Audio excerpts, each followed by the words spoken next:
เคยพาเที่ยวสมเหตุเทียนตัวอายจากไปหัวใจยังคงแวะเวียนคิดฮอดเด็กเมื่อวันแห่เทียนอย่าเปลี่ยนผ่านเด้อคำสาบานสาวถิ่นอีสานอายนั้นยังจำฝังใจ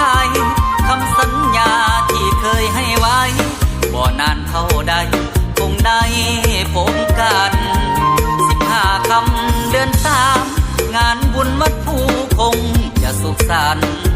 ตั้งตาคอยนับคืนนับวันเมื่อฮอดวันนั้นคงสุขเหลือเกินอายนั่งคอยสาวด้วยความว้าว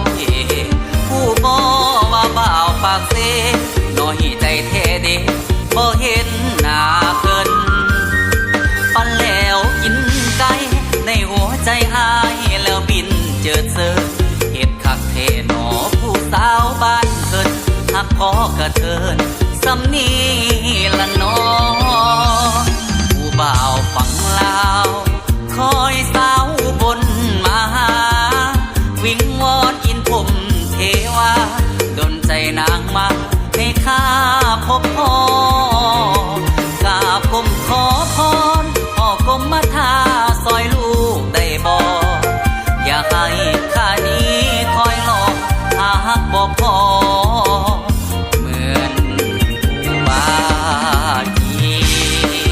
ยร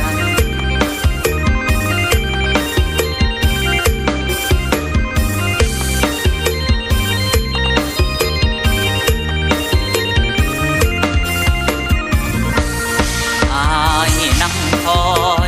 คอยสาวด้วยความว้าว